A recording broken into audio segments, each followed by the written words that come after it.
Okay, so what is up guys, welcome back to another video. If you're new here, my name is Kagan, and if you're a regular subscriber, welcome back. Today, I want to talk to you about something really dear to me, and something that actually helps me make the videos that you watch on this channel. MacBooks, specifically my 16-inch MacBooks that help me create the videos that you've grown to love and enjoy on this channel. Now, you're probably wondering, why would I be making a video about 16-inch MacBooks so late in the game? I mean, it's been about a year since Apple actually first announced this MacBooks. Well, I'll explain. You see, it's one of those things where you buy a piece of tech because, you're really excited about it, and you get so carried away with using it that you actually forget that you're supposed to make a video about it. That's how important these computers have been for me. In fact, this computer was so important for me that I bought it twice. The MacBook off to my right here, that's docked over there onto my computer, is the entry-level 16-inch MacBook that's retailing for around $2,600 brand new from Apple. I did not buy that brand new. I actually paid around $1,900 for it on Amazon. And the one that I have here is slightly more specced out, slightly more biffed out, and it's probably going to run you upwards of $3,000. Now, of course, you can get versions of this computer that are going to run you $5,000 plus, maybe almost $6,000 even, if you want to splurge and get like 8 terabytes into your computer and stuff. But I don't really think that's necessary, especially because you can just get Samsung T5 storage. But of course, I digress. Let's actually get into the video and talk about the MacBooks stage by stage. And the first thing that I like to talk about with this computer is going to have to be the battery life. You see, battery life is usually the last thing I talk about in my MacBook reviews, but I'm bringing this to the front because with this computer, it's a very peculiar situation. Apple actually fit the biggest battery that you can actually travel with on a plane into this computer, 100 watt hour battery.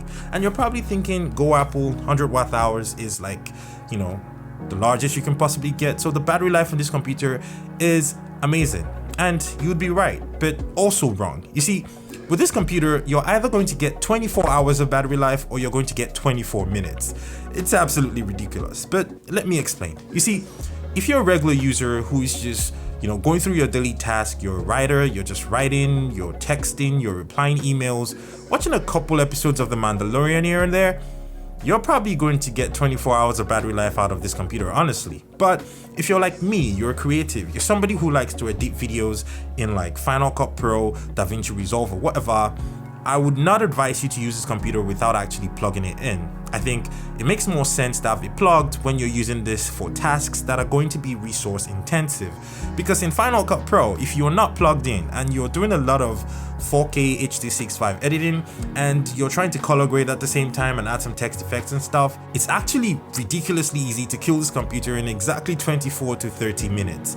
It's almost unbelievable. But if you're a regular user and you're doing all these other mundane tasks, you're probably going to be able to go a full day without having to plug in your computer. You see, as of today, M1 Macs already exist. So you can get the 13-inch MacBook Air or MacBook Pros in the M1 versions that are actually truly fantastic and mind-blowing.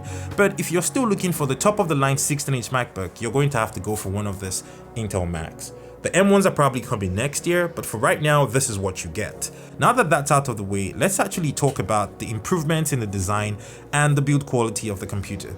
You see, before the 2019 16-inch MacBook, Apple had so many issues with reliability on the keyboard, with the screen flex, and so many other things that were wrong with this new form factor that they decided to go with. They wanted to make the laptops thinner and lighter, and for the most part, that looked great and it functioned fine, but there were some issues and some defects that they have now addressed with the 16-inch MacBook Pro. They have basically gone back to listen to the fans and actually fix all these issues by bringing back the Magic Keyboard onto the MacBook 16. They have also since updated the 13-inch MacBook Air and MacBook Pros with this keyboard because they're just so much more reliable than the butterfly keyboards. Now, I should point out, in the entire time that I've been using MacBooks that have the butterfly keyboards, I never experienced any issues. Those butterfly keyboards never bothered me and they never stressed me out. But for whatever reason, a lot of people didn't like them and they had so many issues with them, so there's that to consider. I am not completely eliminating or ignoring the experience of other people.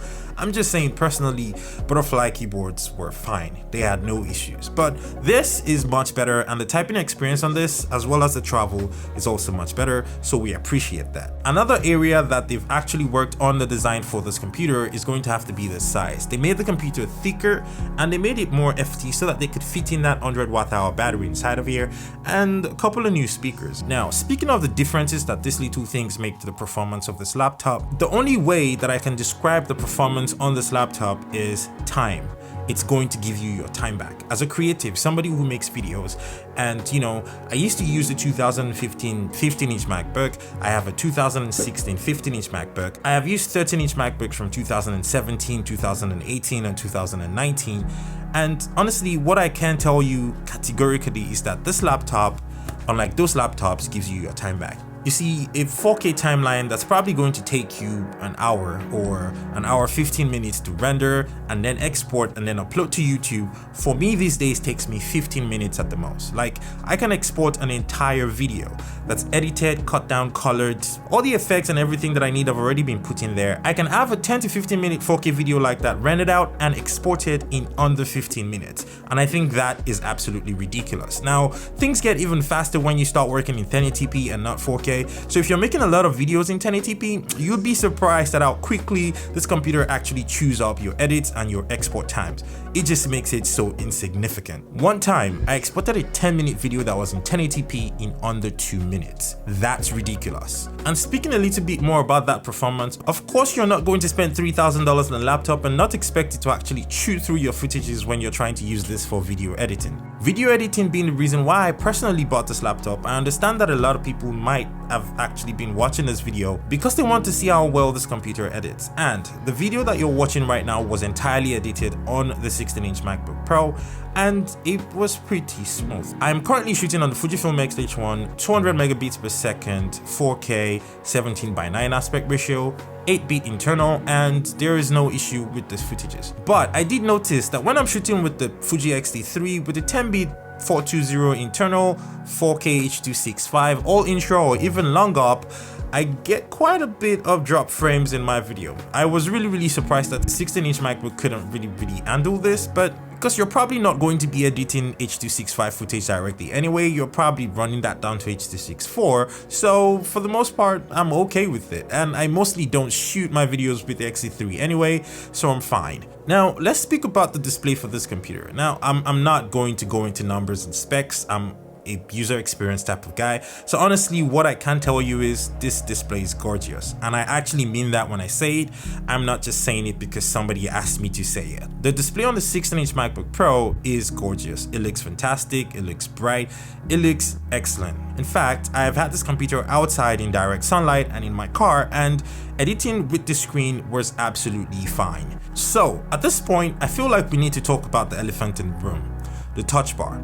For me personally, the touch bar is still almost useless. In fact, it just complicates something that should be really simple. This is why the 2017 13-inch MacBook without the touch bar is still one of my favorite MacBooks till date. That was the last iteration of the MacBook that you could get without a touch bar, and I wish they continue to produce that, but if you want that now, you have to go MacBook Air. See, the fact is, except all you're doing with your computer is Apple Music or watching Apple TV Plus TV shows, the touch bar is still rubbish. Apple has not improved it from the first time that they made the touch bar. They have not done anything to make me feel like this touch bar is going to be something that I can integrate into my workflow at some point in the future. It's honestly just useless. I just want my function rows, and something that should be a simple click now has now become a 3-step thing where I have to first click out the whatever Apple is displaying on there and then go into my function layers. Like, why? Apple, if you're watching this, if it's possible for you to offer us a version of this computer without that touch bar, just get rid of the gimmick bar please, so that we can actually just use our computers the way that we want to use them. Now, it goes without saying obviously, but this computer actually has 4 Thunderbolt ports, so you can use any of those ports to charge, you can use any to handle your dongles, and it's going to mostly work fine. And speaking of dongles, I actually don't have it here, but I should point out that the dongles that I recommended in my 13-inch MacBook video are not going to work with this computer. I mean, they will work, but they'll probably get burnt up or damaged or something like that, which is exactly what happened to my dongles. You see, this computer requires a little more wattage to function properly, so if you pass your charger through that and you send it into the computer, it's probably not going to work very well. So I'd advise you to invest a little more money in a proper dongle and not buy one of those cheap $25–30 MacBook dongles. they simply are not going to work with this particular computer. And yes, a lot of people complain about dongles. At this point, I feel like we've gotten used to dongles and we don't really need to complain about them anymore, because either everything is going USB-C these days or we're already pretty much used to it. As a matter of fact, the new iPhone 12 that I just bought came with the USB-C to Lightning cable inside of it, so I don't have to actually use a dongle or an adapter to connect my phone to my laptop anymore, which is just so convenient. Thank you so much, Apple. One thing that Apple really improved with the 16-inch MacBook Pro is the speakers. And my oh my, they are amazing. In fact, they're ridiculous. You see, there's this unspoken rule with me: anytime that I have to travel, I have to go with my own Bluetooth speakers because I just need music in my hotel room or whatever. But ever since I actually started using the 16-inch MacBook Pros, I don't even care about Bluetooth speakers. In fact, I don't need them. That's been my mantra ever since, because the speakers sound ridiculously good. In fact, here's a clip showing you what the speakers sound like inside of my office. Looking for someone to save me from all of the things in my past. I'd do anything just to make it stop. Yeah. Tired of sitting and waiting, but every time I open up, there's always someone that lets me down. So give me pleasure, I don't mind. It's whatever, all I want is someone to love. Ease my mind, give me headache, I don't care. It's whatever, all I want is someone to love. Now that that's out of the way, the speakers on the 16-inch MacBook are the best speakers you're going to see on any laptop anywhere. Oh, and I should also point out that Apple actually still gives you the headphone jack with this computer. I've personally never used it, but it's there in case I need it, so that's great. Now, the Facetime camera didn't really improve very much. It's still the same old 720p camera that you get on all the other MacBooks for like the last 5 million years. So it works. I can't really complain too much about that, but it's fine. Now, you're probably wondering why my MacBook has a case on it. Well, you're not going to make a $3,000 investment and not protect it, are you? So, shameless plug, I'm going to have links in the description to the cases that I actually use for my 16-inch MacBook Pro in case you want to check them out or pick them up. You can just absolutely do that. My final verdict about this computer is very simple. I think this is probably the best laptop that has ever been made. Not just the best laptop that Apple has ever made, but the best laptop all around, period. Because what this computer offers, I don't know any other computer that actually offers the same thing. There's no Windows laptop that comes to mind that can actually handle what this computer handles, in my opinion, without being stressed out. I mean, yes, I know that there are Windows laptops that can pretty much do the same thing and put out more raw power exactly like this computer, or maybe even a little more, but the problem with those laptops is for them to do that, they have to be plugged into the wall. This laptop can handle it without being plugged into the wall. The only thing that's going to suffer is your battery life. So ultimately, if you're looking for a laptop right now as a creative that can give you your time back, a laptop that's going to cut your render times from 1 hour 13 minutes to 15 minutes, or a laptop that's just going to help you save more time so that you have more time for other things and you're not just sitting there waiting for your computer to finish doing something so you can do all this stuff, this is probably the laptop that you need, and this is the laptop that you need to pick up today. Thank you so much for watching this video. If you've not subscribed yet, consider subscribing. My next video is going to be for the iPhone 12, so stay tuned for that. And I guess I will see you on another video that was shot by Kagan. Peace.